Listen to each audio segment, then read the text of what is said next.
Todos. Entonces, de verdad, para nosotros es un privilegio el estar acá con ustedes. Listo. La idea de este espacio hoy particularmente es poder ayudarnos a todos a profundizar un poquito con las técnicas de instalación, las cosas que hay que tener en cuenta a la hora de la manipulación de las tejas termoacústicas en UPVC, más particularmente. Lo bueno es que estas recomendaciones incluso no solo aplican para tejas de UPVC termoacústicas, sino que también aplican, por ejemplo, para las tejas plásticas en policarbonato, mejor dicho, en general, para todo tipo de tejas que sean de base plástica. Entonces, todas estas recomendaciones que vamos a ver hoy nos van a servir pues, muchísimo para cualquier tipo de instalación en donde tengan ustedes plásticos. Listo, voy a empezar entonces a compartir pantalla y entramos con la capacitación. Listo. Entonces, pues hoy esta presentación, este entrenamiento lo damos desde Matisen, Colombia, Matisen, la división construcción de Matisen. Y para como familiarizarlos un poco con quién es Matisen, no me voy a demorar mucho acá, como para no pues, darle más tiempo más bien a lo que más nos interesa, que es el tema ya más técnico. Pero como para que ustedes sepan, Matisen es una multinacional chilena que tiene más de 80 años en el mercado global. Es una empresa pues con una muy buena trayectoria y acá en Colombia está más o menos desde los 2000 em, trayendo desde esa época las tejas de UPVC que conocemos como UPVC, que son tejas termoacústicas, que son tejas multicapa. Ya ahorita vamos a ver un poquito más del material, como para que tengamos la sensibilidad de cómo manipular estas tejas, ¿no? Dentro de esto, pues tenemos presencia en toda Latinoamérica, en Europa, en China, en la parte de Asia tenemos oficinas en China, y pues desde México hasta la punta sur de Sudamérica. Ahora, acá en Colombia pues tenemos un equipo dentro de la división construcción, que dentro de ese equipo estoy yo, quien les habla, que quién soy yo, mejor dicho, quién es el que les está hablando, como para que ustedes también tengan una idea de quién es la persona que los está capacitando. Mi nombre es Cristian Pico, como se ve en el nombre del Zoom, y yo soy el jefe del departamento técnico para toda Latinoamérica en el tema de construcción, todos los materiales de construcción que tenemos nosotros en la compañía. Yo soy ingeniero civil, tengo más o menos unos 10 años de experiencia en el tema de departamentos técnicos y casi todos en realidad con tema de envolventes, es decir, cubiertas y fachadas, más que todo. ¿Listo? Entonces, ahora sí, miremos un poquito este es el portafolio que maneja Matis y eso que estos son algunas solamente de los materiales que tenemos nosotros. Están las cubiertas termoacústicas en UPVC y están también tal vez las más fuertes que podemos encontrar o lo que más fácil se relaciona con la marca. Son también las tejas de policarbonato, de los cuales pues tenemos varios perfiles, tanto termoacústicas como en policarbonato. Entonces tenemos, por ejemplo, dentro de las termoacústicas que vamos a hablar ahorita más a fondo, están la Teja Forte, Extra Forte, Plus, Cubrimás, incluso tenemos una que es un perfil 7 en UPVC, es decir, en termoacústica. Dentro de las tejas de policarbonato, pues tenemos también los complementos para la teja de perfil 7, la teja de perfil 3, que sería como similar a la teja de zinc. Tenemos otras tejas que no son complemento de ninguna, pero que son tejas que se mueven muchísimo en el mercado y son muy versátiles en el tema de los diferentes proyectos que las requieren. Entonces está la greca y la termogreca, que es la misma greca, pero es de doble pared, ¿no? Doble capa. Es algo así como una teja medio alveolar, por decirlo de alguna manera. De todas maneras, nosotros también contamos con otros productos. Por ejemplo, tenemos unas membranas que se llaman membranas hidrófugas. Esto es especial para construcción en seco, para generar una barrera de humedad cuando construimos con placas de fibrocemento, por ejemplo. Tenemos también paneles inyectados y hay unos paneles de fachada que se llaman Steinflex, que son en realidad paneles de roca natural, ultra delgada, para interiores es autoadhesiva y para exteriores pues ya viene con su mallita para poder ser instalada con material cementante. Hay otros elementos dentro del portafolio. Hay un enchape para muros, por ejemplo, de alta especificación de asepsia que se llama Glass Liner. Mejor dicho, tenemos un portafolio pues bastante interesante. Hoy particularmente vamos a hablar de las cubiertas termoacústicas en UPVC. Entonces vamos a ver un poco del material, qué es el UPVC, cuál es la diferencia contra el PVC.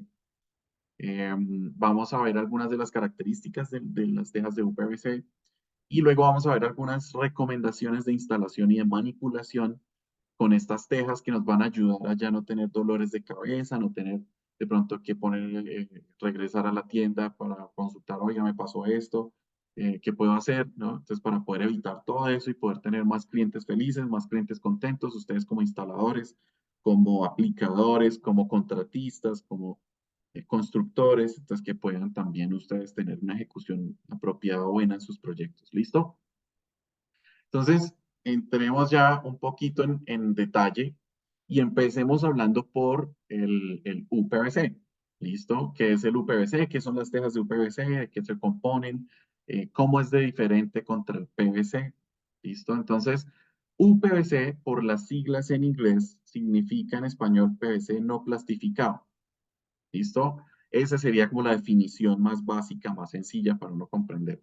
Ahora, ¿qué significa que es PVC no plastificado? Porque de todas maneras, las tejas en UPVC siguen siendo unas tejas termoacústicas de base plástica. ¿Sí? Siguen siendo tejas de base plástica. Entonces, ¿cuál es la diferencia entre el UPVC y el PVC? El UPVC es un material que tiene un proceso distinto, un proceso particular que ayuda a que este plástico, este polímero, tenga mejores propiedades plásticas. No es que se le vaya a retirar la propiedad plástica completamente, no. Se mejoran las propiedades plásticas del PVC. ¿Sí? Entonces, por eso se dice no plastificado, porque sí se mejoran muchas propiedades que dejan de ser plásticas. En la mecánica de materiales, un material que es plástico significa que es un material que tiende a ser frágil. Entonces, el hecho de poder mejorar las condiciones plásticas del material hace que pueda resistir, que pueda soportar mucho mejor. ¿Sí? Ese es el UPVC y esa es la diferencia contra el PVC. ¿Listo? Ahora, las tejas termoacústicas, ¿cómo se componen? Y acá vemos entonces dos figuras, dos diagramas, porque resulta que nosotros tenemos dos tipos de composición en las tejas de UPVC. Hay una teja que se llama UPVC y, por ejemplo, el diagrama de la derecha, en mi derecha, pues una que tiene unos punticos que ya vamos a ver qué es.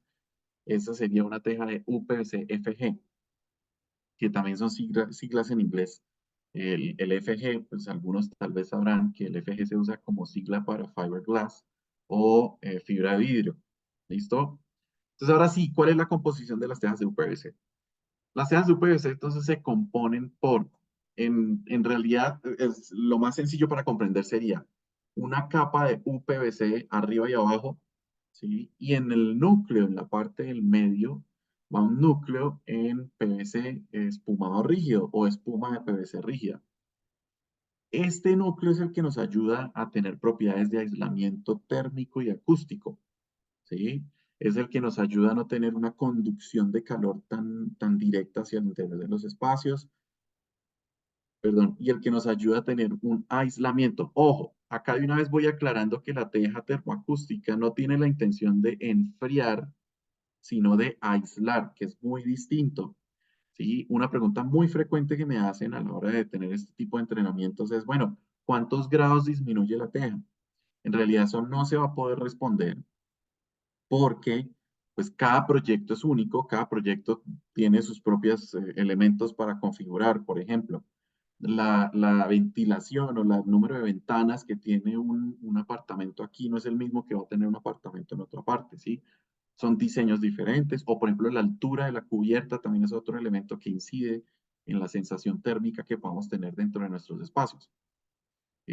Aparte pues de muchas otras, ¿no? Las fachadas, el color de las fachadas, el material de las fachadas, por ejemplo, si tengo cielo raso, si no tengo cielo raso, etcétera. Pero entonces esta teja sí es un elemento muy importante en el aislamiento térmico y acústico de un espacio, pero no es que la teja me vaya a enfriar, ¿sí? No es que la teja, de pronto yo vivo en Cali y quiero tener una temperatura así como tipo Bogotá, eh, entonces pongo mi teja y ya yo espero que entonces dentro de mi casa vaya a estar así de fresco todo el tiempo, ¿no? Yo necesito la teja, cuando yo digo que aísla, quiere decir que la teja me ayuda a que el ambiente fresco que yo logro dentro de mi espacio, oficina, casa, bodega o lo que sea, no se contamine con el calor que yo tengo afuera.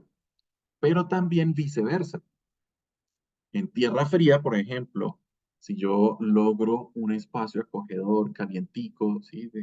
Que sea cómodo, pues no se me contamine con el ambiente frío de afuera. Eso significa aislar. ¿Listo? Entonces, eso se logra a través de la espuma de PVC rígida o el PVC espumado rígido, que es el núcleo que tiene esta teja. Entonces, prácticamente de manera coloquial podríamos decir que el PVC espumado rígido va ensanduchado entre las dos capas de UPVC, que es lo que explicamos al principio, y encima de estas capas de UPVC, entonces viene, por lo general, en las tejas de color blanco no es necesario, pero en las tejas de color viene una capa, una resina, que por lo general es un compuesto llamado ASA o ASA. Algunos otros usan PMMA, que es otra resina muy, muy buena. Y entonces, pero este elemento, ¿para qué sirve? En realidad, este elemento ayuda a proteger el acabado de la teja para que no sufra tan rápido por exposición al sol. ¿Listo? Ahora, habiendo hablado del material, esta es la composición estándar, la que les acabo de explicar.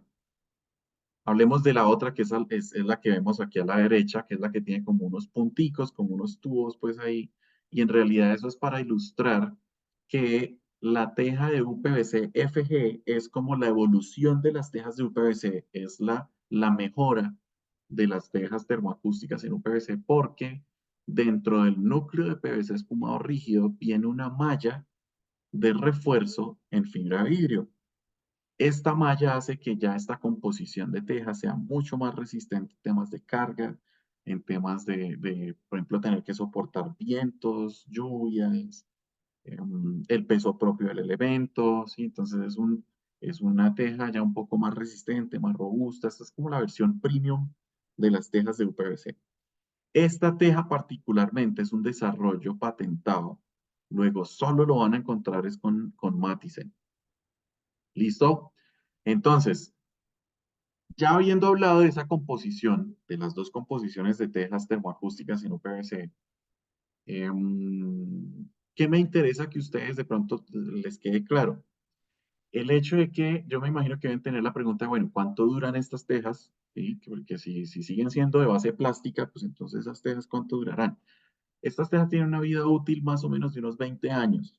Es la vida útil que se tiene de estas tejas y tenemos proyectos más o menos con esa vejez y todavía pues, son proyectos que siguen teniendo ya utilidad. Obviamente ya hacia los 20 años, ahora, de una vez acá voy atacando un mito que hay tal vez alrededor de las tejas o de los plásticos y más de las tejas o de las envolventes de pronto de este tipo de naturaleza y es el hecho de que el envejecimiento normal de un plástico expuesto al sol es la cristalización. Es decir, desde que yo ya sé que este elemento es un elemento de base plástica, perdón, yo ya debo saber que lo más seguro es que dentro de unos 15 o 20 años la teja va a estar cristalizada, va a tener un nivel de fragilidad mayor, y porque ese es el envejecimiento normal de la teja. ¿Sí? Entonces, acá, mejor dicho, les respondo, mejor dicho, me interesa que ustedes puedan estar bien asesorados y es el hecho de que la teja se cristaliza, sí, sí se cristaliza. ¿Por qué? Porque es el envejecimiento normal de todos los plásticos al sol o a los exteriores. ¿Listo? Sin embargo, pues este proceso del UPVC para retirar las propiedades plásticas al material o para mejorar más bien las propiedades plásticas del material es precisamente para que pueda durar mucho más y no envejecer tan rápido. ¿Listo?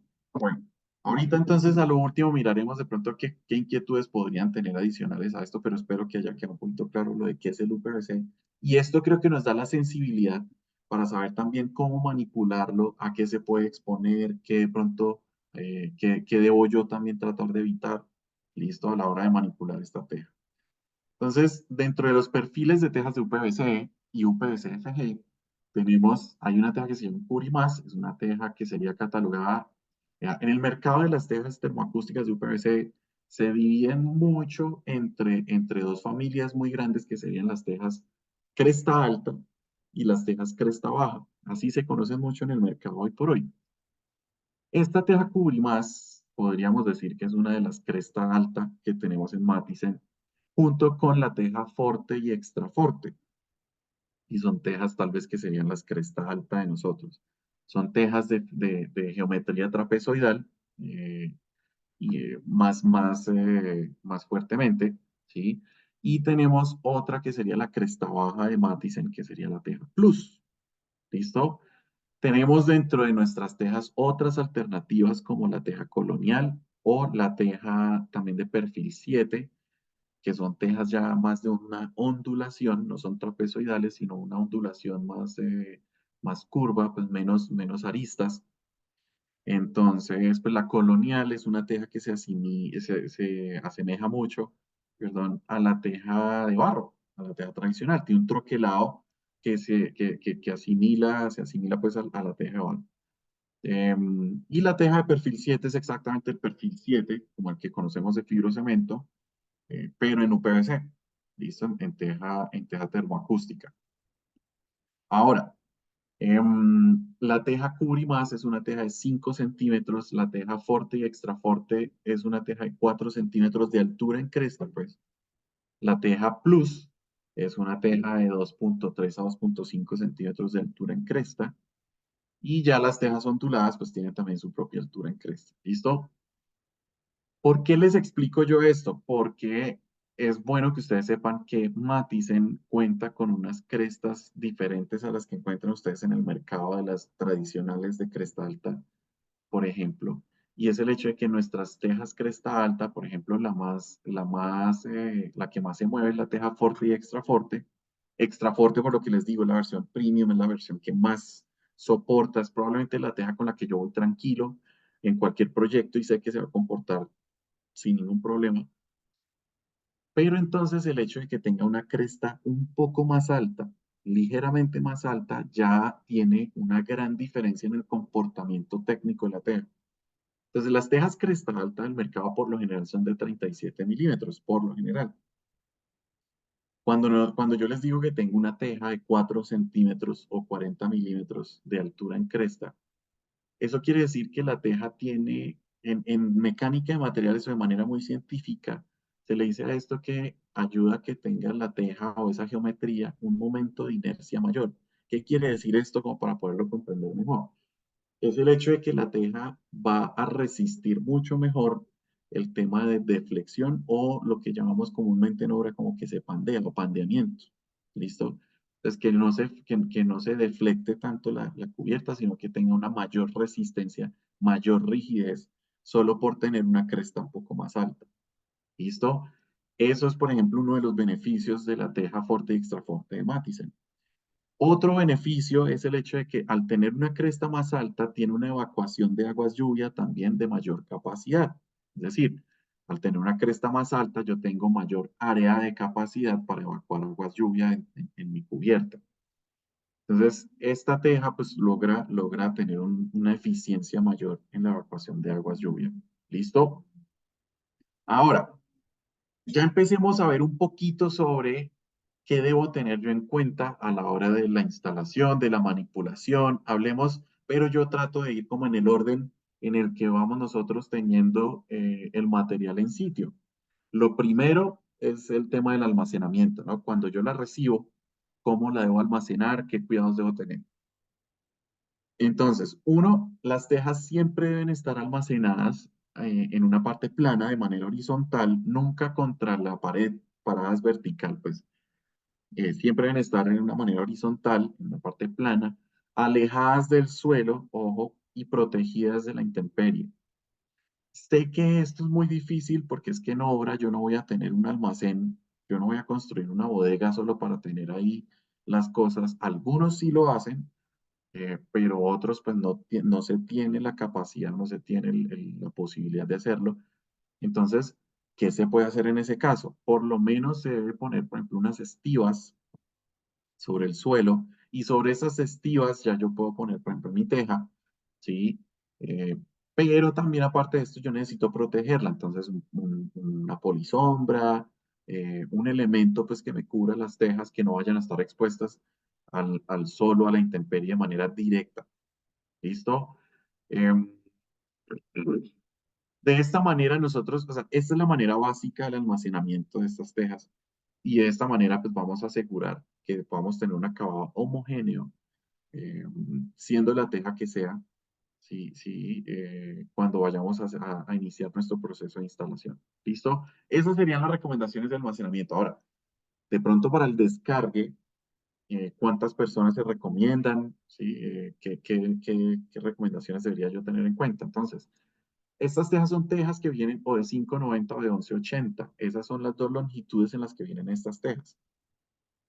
Las tejas de 580, que es una medida muy cercana a los 6 metros, recomendaríamos el uso de por lo menos unas 3 personas y para el trasiego o el transporte de la teja. Y ya entre 580 y entre 590 y 1180, recomendaríamos por lo menos el uso de 4 personas, por lo menos para que la teja no vaya a sufrir ningún tipo de sobreesfuerzo. Entonces, les explico el porqué tal vez de tanta gente, ¿no? Y también, y lo mismo también para el izaje. Es decir, cuando ya el almacenamiento la llevo hasta la parte donde voy a instalar, hasta la cubierta, pues debo tener en cuenta este mismo número de personas o este mismo número de apoyos.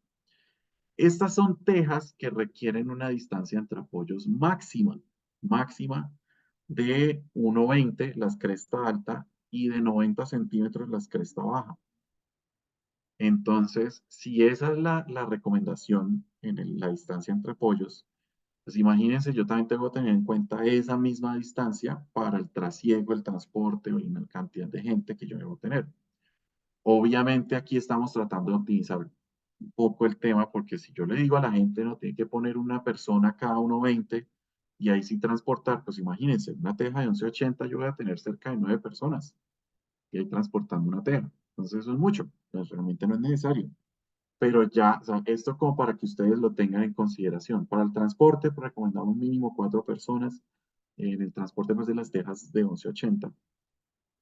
Y ya, pues, el tema de la distancia entre apoyos lo vamos a volver a tocar más adelante como para dejarlo claro. ¿Listo? Ahora, recomendaciones de instalación. Les voy a dar algunas recomendaciones paso a paso de la instalación de estas cubiertas. ¿Listo? Y entonces, empezando por la primera, sería el uso de un material aislante entre estructura y teja. Esto en realidad no es algo que sea tal vez como obligación o no es algo que es que sí o sí de pronto se tenga que, o es algo que vaya yo a revisar al momento de ver una garantía, por ejemplo, pero es algo que sí nos puede ayudar a prolongar la vida útil de la teja. Yo les soy sincero, yo he visto que más o menos solo tener en cuenta esta recomendación, hemos tenido proyectos donde se han prolongado la vida útil de las tejas por lo menos en 3 a 5 años, solo por haber usado un material de aislamiento entre estructura y teja. ¿Qué es lo que pasa? La teja yo les explicaba que sigue siendo una teja plástica, de base plástica. Entonces, pero la teja está diseñada para que soporte la temperatura que le venga aquí en Colombia, ¿sí? Sin embargo, por debajo la estructura es una estructura metálica, por lo general, la que tenemos nosotros acá en Colombia, pues es la más usual, ¿sí? La otra es de madera tal vez, pero esa estructura metálica por debajo se convierte en una parrilla, literalmente se convierte en una parrilla.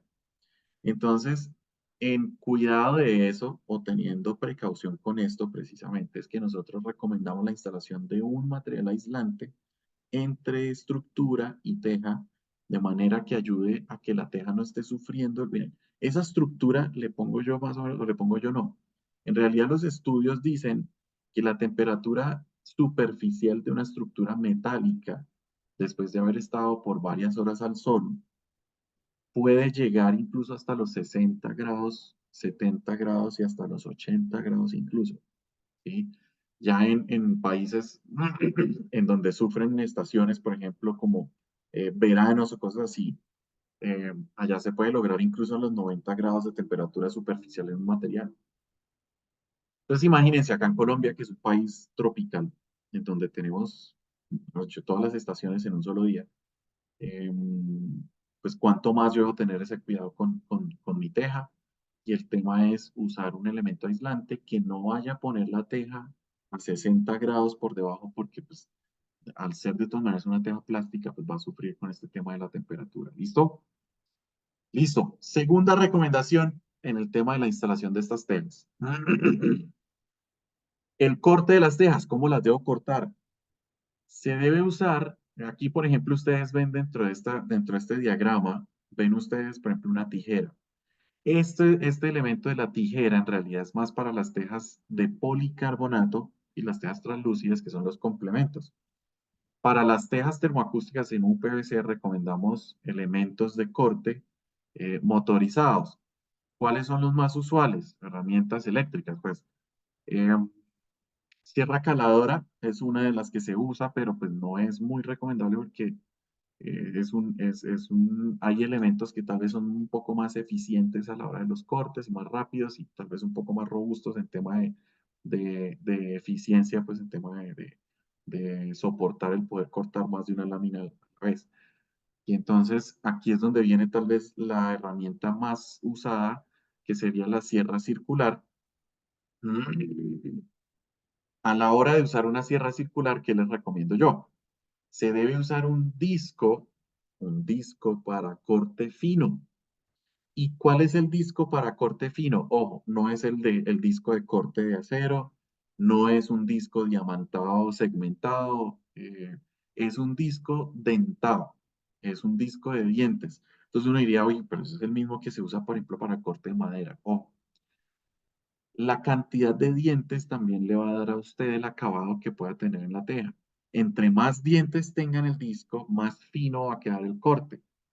Entonces, se recomienda un disco de mínimo 60 dientes y con eso garantizo que yo pueda tener un corte fino en la teja, es decir, que no quede con rebaba, que no quede como con esa viruta, sino que quede un corte pues que no sea peligroso tampoco, sino que quede un corte fino con un buen acabado. ¿Listo? También se pueden usar otras herramientas, pero lo que les decía, en la sierra caladora se puede usar, no hay ningún problema. Yo lo que digo es que es mucho más eficiente la sierra circular. También han usado bueno, sierra sable, por ejemplo, que le llaman a esa herramienta, que es como hagan de cuenta un cuchillo eléctrico. En esta también deben tener en cuenta, tanto en esta como en la sierra caladora, el hecho de escoger una cuchilla para corte fino. ¿Listo? Entonces, tengan en cuenta siempre esa recomendación de la cuchilla para corte fino. Con eso se aseguran ustedes de tener un buen corte en la teja. Si algo yo quisiera que ustedes se llevaran hoy de este tiempo que estamos acá juntos viendo estas recomendaciones es esto. Esta sería la recomendación más crítica a la hora de la instalación de las tejas termoacústicas en UPVC. Y es una recomendación que en realidad se compone de dos partes. Una, la primera es pretaladrar un orificio ligeramente mayor al diámetro del tornillo. ¿Sí? Pretaladrar, ojo. Lo más usual es que yo coja el tornillo, lo ponga en la copa, en el atornillador y como tiene punta de broca, simplemente lo instalo y listo, quedó. Pilas. Entonces les voy a explicar por qué eso no se debe hacer de esa manera o por qué se recomienda pretaladrar la cubierta en UPVC. Y eso va, incluso acá le estoy haciendo un favor a mi competencia, prácticamente. Pero esto es una recomendación que deberían tener en cuenta todas las tejas de UPVC en el mercado. La razón es porque absolutamente todos los materiales, incluyendo también, por ejemplo, el acero, todos los materiales se dilatan, es decir, se expanden y se contraen con el calor y el frío. Cuando tienen calor, los materiales se expanden y con el frío, los materiales se contraen. Como lo que pasa con el chocolate, que uno siempre le riega. Y con el calor, y todos los líquidos también, por ejemplo, se dilatan, pues en ese caso ya es porque pasa de un estado a otro. Pero absolutamente todo se dilata, ¿sí? Con el calor, pues se expanden y con el frío se contraen. ¿Listo? Entonces, si yo no pretaladro, voy a empezar por ese lado. Si yo no pretaladro y solo pongo el tornillo directamente sobre la teja, y no abrí ningún orificio ni nada, sino que simplemente con la punta de broca el tornillo pum para adentro, el tornillo quedó completamente fijo. Y cuando la teja empiece a dilatar, a expandirse y a contraerse, va a tratar de empezar a moverse, entonces el tornillo como no tiene ningún tipo de libertad, por ahí se va a empezar a fisurar la teja. ¿Sí? Incluso algunas veces se puede soltar el tornillo. Entonces, cuando yo, por el contrario, pretaladro y dejo un orificio un poquito mayor al diámetro del tornillo, la teja en cada set de fijación pues va a tener un grado de libertad para expandirse y contraerse normalmente sin que eso vaya a afectar la teja. ¿Listo? Entonces, esa sería la primera parte de esta recomendación, pretaladrado. Ojo. Segunda parte de esta recomendación, no ajustar demasiado, o sea, de una manera excesiva, es decir, no usar un torque excesivo a la hora de fijar los tornillos. Pilas. Cuando yo ajusto demasiado el tornillo, lo que hago es achatar la cresta. Y al achatar la cresta, levanto los valles o las partes bajas de la teja. Cuando yo hablo de las crestas, son las partes altas de la teja. Y cuando hablo de los valles, hablo de las partes bajas de la teja. Entonces, cuando yo ajusto demasiado el tornillo, achato la cresta, levanto los valles y eso lo que hace es deformar la teja. ¿Listo? Entonces, al deformarse la teja, yo lo que hago es también forzar la cresta y por ahí después de un tiempo se empieza a fisurar la teja, se empieza a partir y algunas veces incluso se empieza a soltar la teja porque o sea, sigue derecho, atraviesa el tornillo cuando ya, por ejemplo, se tiene un proceso de cristalización junto con este tipo de errores tal vez a la hora de la instalación, entonces ahí se empiezan a tener problemas. Bueno. Entonces les digo otra vez, ¿verdad? Si algo yo quisiera que ustedes se llevaran de hoy, de esta charla, de pronto va a ser difícil tal vez que recuerden el resto de cosas, pero desde que ustedes se acuerden de esta particularmente, esta recomendación, créanme que ya con esto nos vamos a ahorrar el 90% de dolores de cabeza en temas de postventas o de temas de instalación. ¿Listo? Otras recomendaciones entonces a la hora de la instalación de estas temas. Cielo raso, puede usar cielo raso, no puede usar cielo raso. ¿Qué recomendaciones se debe tener en cuenta? Entonces, estas tejas no necesitan el uso de cielo raso, ya vienen con un acabado blanco por debajo, entonces me puedo ahorrar el cielo raso y eso me ayuda a un ahorro en costos, ¿sí? Eh, entonces, pero en caso de usar cielo raso, se debe tener en cuenta una distancia mínima entre cielo raso y techo de 80 centímetros, mínimo. ¿Y esto por qué? Porque si ustedes se fijan en el diagrama de la izquierda, aquí nosotros hacemos una comparación entre una cubierta en donde no hay liberación de calor y una cubierta donde sí hay liberación de calor. En la parte de la derecha del diagrama que estamos acá viendo, el primer diagrama de la izquierda, ustedes ven a la derecha, pues la casita como toda en color rojo y eso simplemente es como para poder ilustrar el hecho de que el calor va a estar completamente atrapado, ¿sí? Y el calor, esta teja también al ser una teja plástica, teniendo que soportar ya el sol de afuera, el sol de la estructura, el calor de la estructura y aparte de eso el calor del aire atrapado, esto puede ablandar la teja y la puede deformar. ¿Listo? Entonces tengan mucho cuidado con esto. La recomendación del uso del cielo raso a 80 centímetros es buscar que el aire atrapado, el aire caliente atrapado entre cubierta y cielo raso, pues no sea tan intenso como para que me vaya a afectar la teja y después vayamos a tener de pronto deformaciones, filtraciones, goteras, todo este cuento. ¿Listo? Ahora, aparte de esta distancia entre cielo raso y teja, ojo, se deben garantizar elementos que me ayuden a tener un flujo de ventilación constante, constante. Entonces, para este caso, ya yo puedo tener en cuenta extractores, puedo tener en cuenta rejillas, puedo tener en cuenta ya diferentes tipos de sistemas y entonces aquí ya entra es el diagrama de la derecha donde se muestran diferentes tipos de sistemas de ventilación que existen en las cubiertas. Yo debo tener en cuenta que el aire caliente siempre tiende hacia arriba y el aire más fresco va a estar en la parte inferior. Entonces, cuando yo hablo de un flujo de ventilación constante que yo debo garantizar, ahora, esto es tenga cielo raso o no, ¿sí? Pilas. Siempre se debe garantizar un flujo de ventilación constante. Si tengo cielo raso, con mayor razón tengo que tener unos elementos que me garanticen este flujo de ventilación constante. Yo debería tener en cuenta, ¿sí? Pues para empezar, de pronto, ¿cuál es la dirección del viento más predominante? Es decir, ¿para dónde ventea más? ¿Sí? Y de ahí entonces poner unos elementos de entrada de aire y unos elementos de salida de aire. Yo les recomiendo que los elementos de salida de aire siempre estén en la parte superior de la cubierta y los elementos de entrada por la parte inferior. Si ustedes se fijan, los extractores por lo general pues siempre están en una parte, nunca van a estar en la parte más baja de la cubierta. Por lo general van a estar de la mitad hacia arriba, ¿sí? Porque es para precisamente sacar el aire más caliente. Eh, Al poner elementos de ingreso de ventilación en una parte inferior, pues garantizo yo que tenga como un flujo, entonces que entre el aire frío, empuje el aire caliente y yo pueda tener ahí una buena temperatura en ese lugar de la cubierta. ¿Listo? Entonces, esta es una recomendación también importantísima.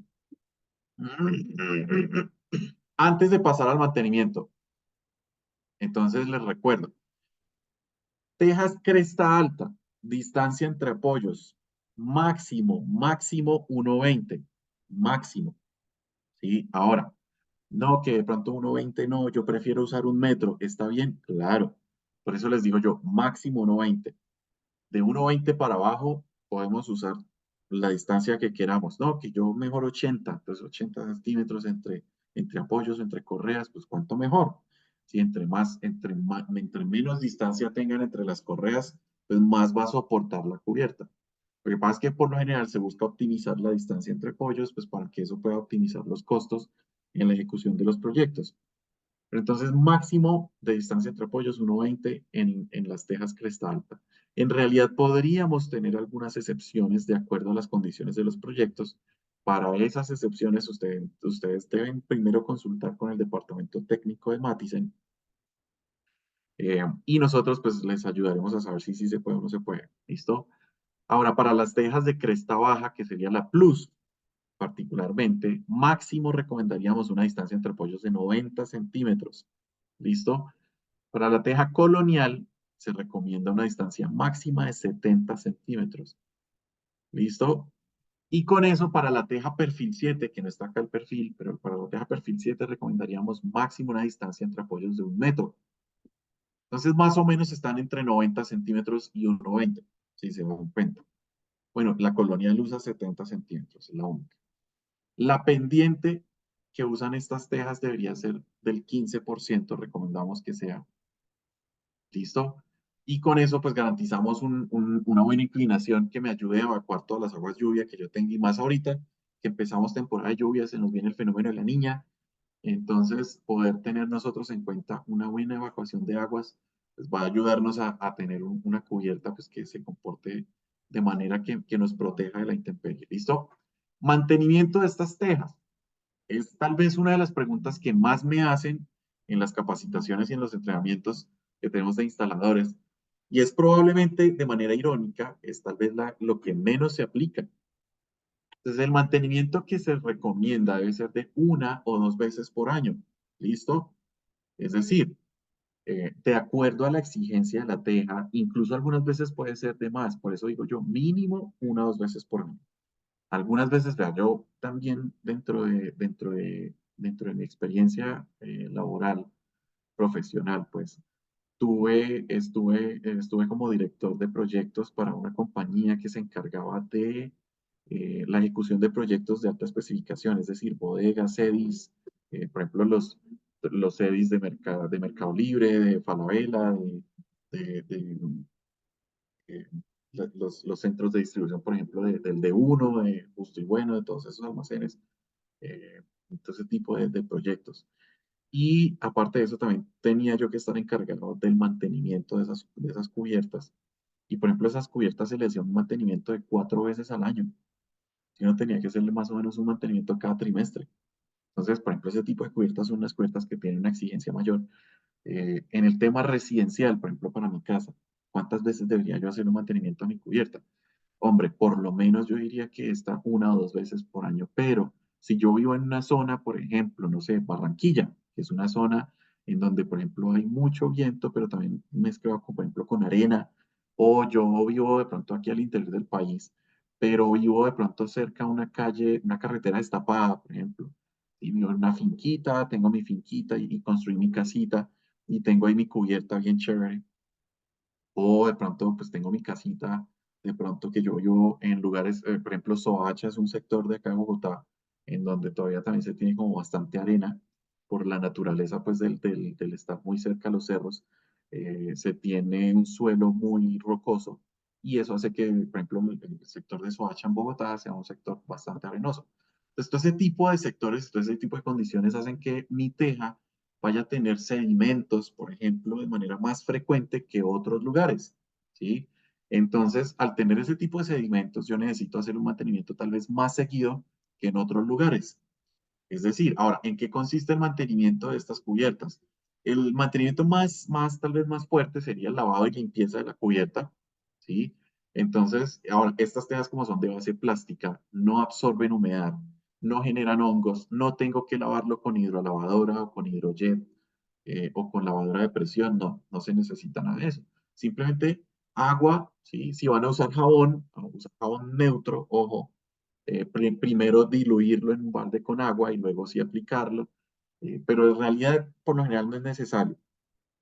Sin embargo, algunos pues prefieren hacerlo. ¿Listo? Abundante agua, jabón, si vamos a usar un elemento para la limpieza, por lo general ya con el agua ya prácticamente el polvo casi que siempre se va, entonces por ejemplo en algunas ocasiones simplemente con un buen aguacero ya prácticamente esta teja queda limpia. Pero de todas maneras siempre cuando se van secando las gotas pues quedan las manchas de sedimentos ahí, entonces simplemente si yo quiero limpiar mi teja, necesito usar elementos de cerdas suaves. Si uso una escoba, que sea una escoba de cerdas suaves, o por ejemplo, franelillas o trozos de tela, trapos, mejor dicho, que sean suaves, que no sean abrasivos. No usar elementos abrasivos sobre la teja porque lo que hago es dañar la resina de protección contra el sol o dañar el acabado que tiene la teja. ¿Listo? En caso de que de pronto tengamos tejas que estén averiadas, que estén de pronto afectadas, lo mejor es cambiarlas. Por ejemplo, ya tejas que estén fracturadas, que estén fisuradas, por lo general se piensa tal vez en repararlas, ¿no? Hombre, no, yo no sé. No, es que yo ya tengo mucha experiencia en construcción, entonces yo sé que con una brochita y con acronal, eso le echo su buena capa y con eso ya listo, quedó arreglado y con eso listo, ya queda lista otra vez mi teja. Eh, pues es una solución de alguna manera eh, útil, pero es un poco artesanal en realidad. Entonces, lo recomendable es en realidad cambiar esa teja que está ya fisurada, que está afectada, que está fracturada, y cambiarla por una teja nueva. ¿Listo? Lo mismo con la tornillería. Si yo encuentro un tornillito de pronto que esté suelto, ¿sí? Simplemente pues retiro ese tornillo y lo cambio. Algunos tornillos por el tema de la dilatación también, por ejemplo, se pueden soltar solos, eso puede pasar, es normal. El tema es simplemente retirar el tornillo que está suelto y cambiarlo. ¿Listo? Eso sería prácticamente como el mantenimiento de estas cubiertas. Una recomendación que es, mejor dicho, básica y pilas con esto acá, y es el tema de no transitar directamente sobre la cubierta. Este es un gran no, ¿sí? Y acá me gusta de pronto tal vez aclarar un poco más este concepto y es el hecho de que acá en Colombia venimos muy acostumbrados a que es que no, yo puedo caminar sobre la cubierta y incluso también pensamos que podemos caminar de pronto de perfil a perfil, ¿no? Yo me voy de correa en correa, sí, y no me pasa nada, yo puedo caminar y estoy bien. Entonces, pilas porque aún esto también genera una carga sobre la cubierta que puede generar microfisuras y estas microfisuras con el paso del tiempo se convierten en fisuras, ¿sí? Y entonces se vuelven más grandes y más grandes y más grandes hasta que ya prácticamente tengo la teja fracturada y pues ahí voy a tener filtraciones y goteras. ¿Qué pasa?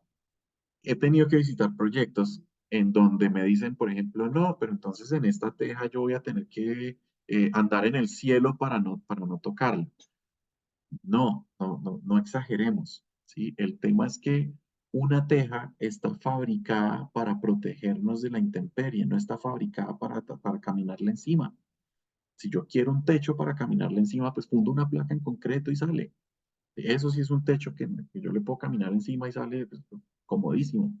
Algunas otras personas, por ejemplo, han usado de techo esta formaleta autoportante que sería el steel deck o el metal deck. Eso no es una teja, es una formaleta. Es distinto, por ejemplo. Em, Aún las tejas, por ejemplo, tipo panel, que son unas tejas, mejor dicho, que esa vaina sí resiste un montonón. Aún esas tejas yo debo tener un cuidado a la hora de transitar sobre ellas. Entonces, las tejas de termoacústicas de UPVC no son la excepción. Yo no debo transitar nunca sobre la cubierta, ¿sí? O, por ejemplo, he tenido, incluso me pasó ayer, tuve un cliente que pues estamos en proceso, estamos asesorando el proyecto, y es un cliente incluso en el Valle, que está construyendo unas bodegas con las cubiertas nuestras. Entonces me dice, Cristian, pero usted me dice que no puedo transitar sobre la cubierta. Yo llevo 30 años instalando teja y logro pararme sobre la teja. Pues hermano, viene 30 años haciéndolo mal, ¿sí? Sobre las cubiertas uno no debe transitar directamente. ¿Por qué? Porque es que uno tal vez al principio no ve que se afecte. Sí, tal vez de pronto uno recién instalando, pues uno se para sobre la cubierta y uno no ve que le pase nada, y hasta piso las crestas y todo, y pues uno dice, bueno, no le pasó nada, pero no somos conscientes de las microfisuras que se están generando, y eso con el pasar del tiempo ya se convierte en algo pues, que se va agrandando poco a poco. Entonces, pilas. ¿Cómo transitar entonces sobre la cubierta? Sí, es lo que tal vez entonces uno se empieza a preguntar, hombre, pues, acá tengo a Cristian diciéndome que no debo transitar sobre la cubierta directamente. Pues, ¿cómo espera que yo pueda transitar sobre la cubierta o que le haga un mantenimiento o que vaya a instalar un caballete, ¿no? Después de haber instalado la cubierta, o, en fin, ¿cómo caminar entonces sobre la cubierta? Yo debo usar caminadores o transitadores que vayan apoyados en el valle de la teja, es decir, no deben superar el ancho del valle y ojalá que tengan una altura mayor a la cresta. Esto me va a ayudar a distribuir mi carga a la estructura y no que sea la teja la que tenga que soportar el peso del operario. Vea, una persona caminando sobre la cubierta es una carga puntual y todas las cubiertas están diseñadas es para soportar cargas uniformemente distribuidas. Es decir, el viento cuando pega no pega en un pedacito de 5 centímetros cuadrados, ¿sí? Cuando el viento pega, pega en toda la cubierta y eso es una carga por metro cuadrado. O sea, pega parejo.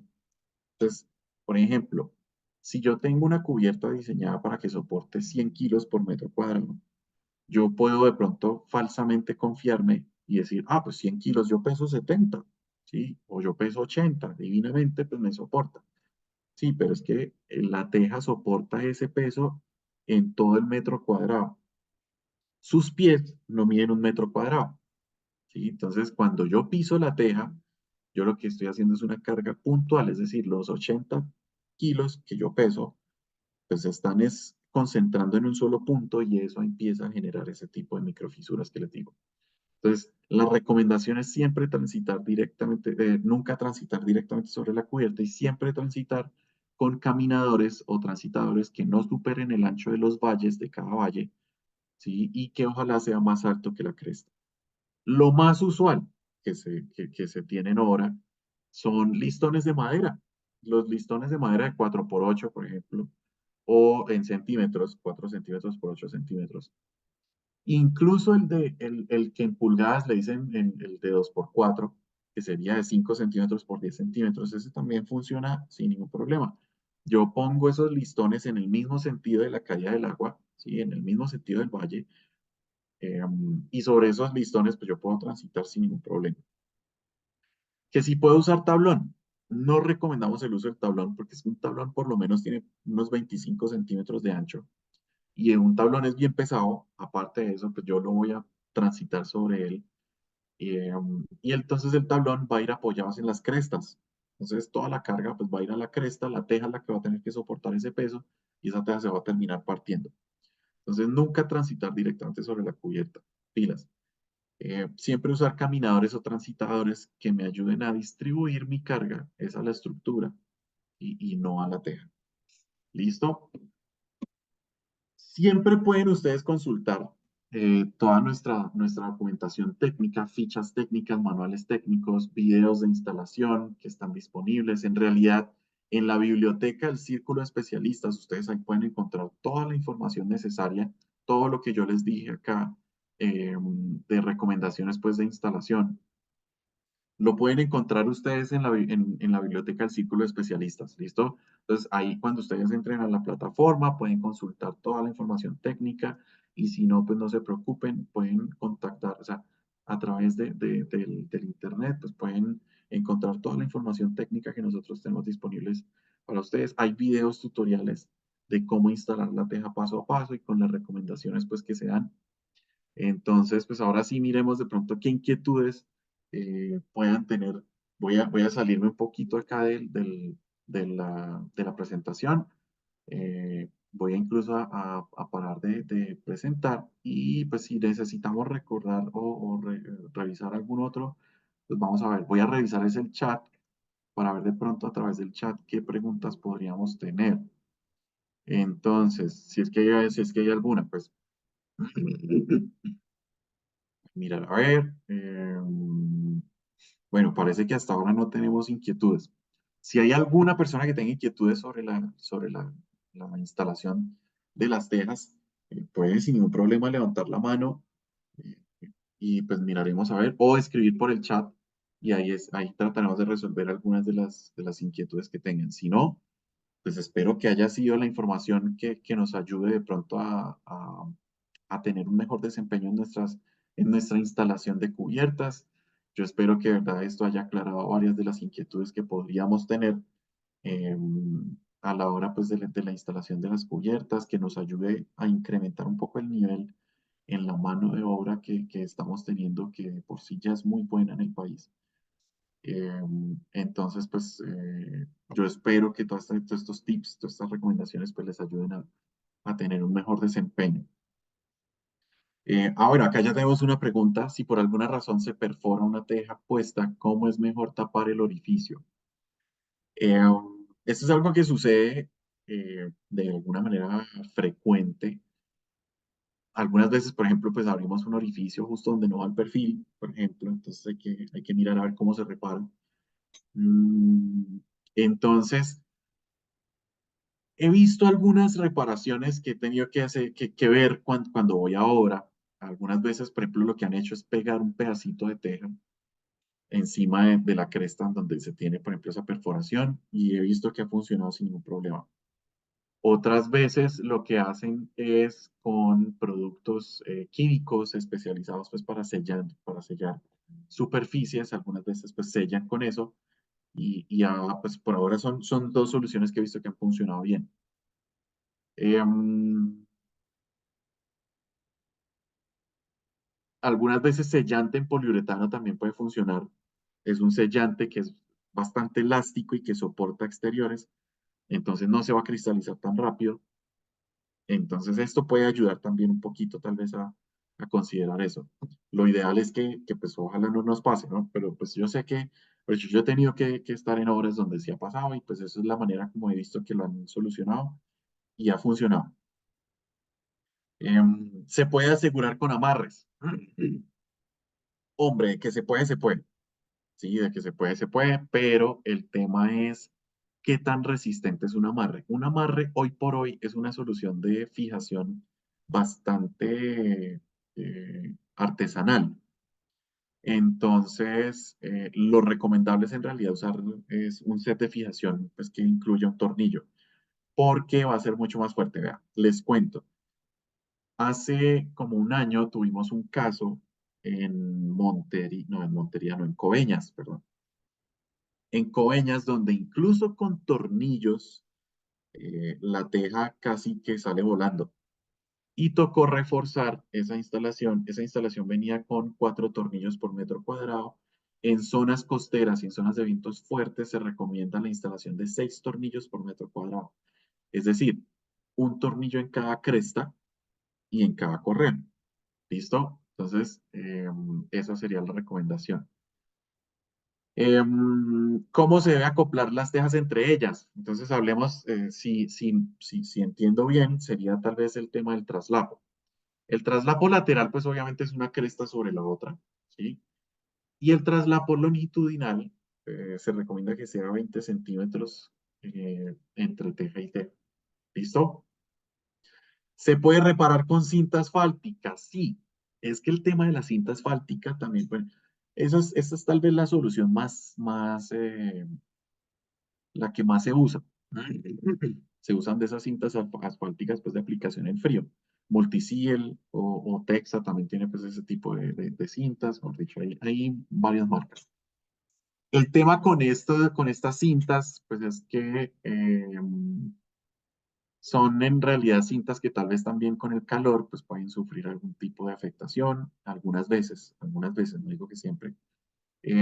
Por otro lado, por ejemplo, si yo tengo una teja con acabado en color, pues esta cinta sería un parchecito ahí de color plateado, entonces voy a tener que también recuperar ese acabado. Si usan este tipo de cintas, eh, pues van a tener que de pronto también pintar ese parchecito para que se vea, no dañe la estética de la cubierta. Sin embargo, todas estas soluciones, ojo, estas soluciones son las que tal vez surgen en sitio a la hora de poderse hacer una reparación. Pero acuérdense que la recomendación cuando una teja pues ya está averiada, cuando ya está tal vez afectada, es cambiarla por una nueva. ¿Listo? Entonces tengan cuidado con eso. Entonces sí, la cinta asfáltica también se puede usar, en realidad también se puede usar, pero pues hay que tener los cuidados necesarios pues para saberla aplicar o después que no vayamos pues a ver una teja llena de parches de cinta asfáltica por todo lado. Pilas con eso. ¿Listo? Sellador para el traslapo.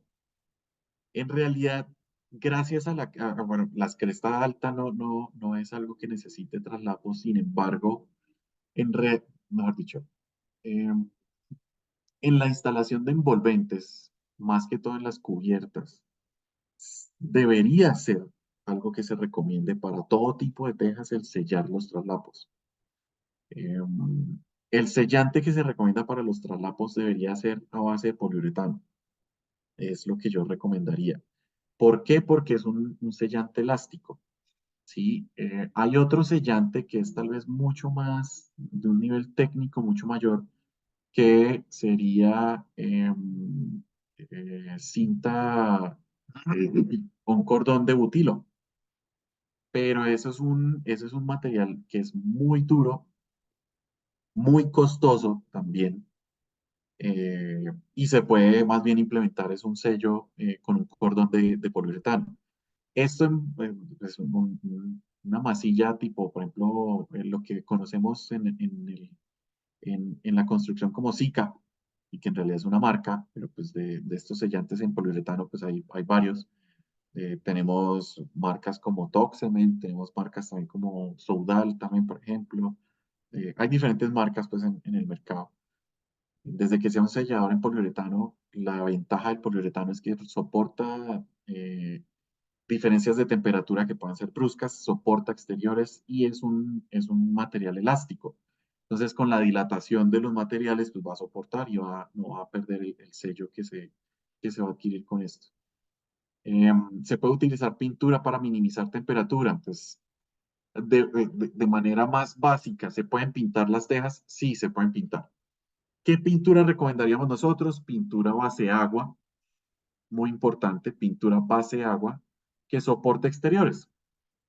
Y entonces, pues de esto me va a ayudar vea, pinturas a base de diluyentes no, porque pues como es una teja que finalmente es una teja plástica, si yo uso diluyente, entonces por ejemplo que no, que de pronto una pintura por ejemplo, una pintura epóxica.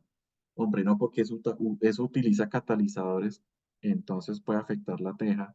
O una pintura de aceite, no sé. Entonces, pues voy a estar usando thinner, por ejemplo, que es un elemento que también puede afectar la teja. Entonces, estos elementos no. Pintura a base de agua que soporte exteriores. ¿Listo? La estructura también se puede utilizar con madera. Claro que sí. Entonces, yo puedo tener estructura en madera. Esta estructura pues se comporta un poco mejor con el tema de la transmisión de calor hacia la teja. Pero pues con la madera ustedes saben que tienen que tener mucho cuidado porque la madera se dilata más que el acero, ¿no? Entonces pues tiene que ser una madera especial para la estructura. Pues por lo menos inmunizada y una teja que pues pase por varios procesos pues para que soporte el tema de estructura pues en construcción. ¿Listo? Bueno, yo creo que con esto ya hemos solucionado pues varias de las inquietudes que podemos tener a la hora de la instalación de estas tejas. Yo espero que esta información haya sido útil para todos nosotros.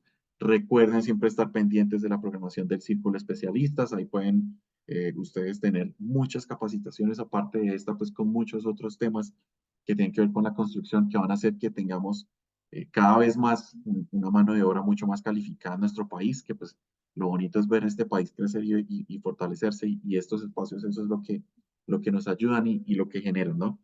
Les agradezco enormemente, vean, no saben de verdad lo que me alegra estar acá con ustedes en este espacio, el esfuerzo que ustedes hacen por estar acá también con nosotros.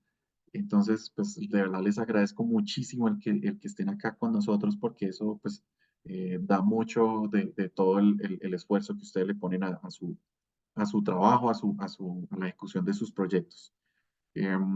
Cualquier cosa, mejor dicho, nosotros sepan que Matis tiene un departamento técnico para la atención de todo lo que necesiten, es decir, toda la asesoría que puedan necesitar para sus proyectos.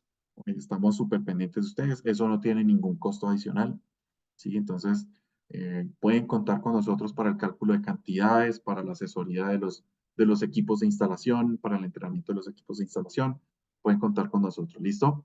No sé, Andrea, si de pronto tengas algo más o tengamos que profundizar en algo más o comentar algo más, pero No, aparte, desearles una feliz noche y que pues podamos descansar todos.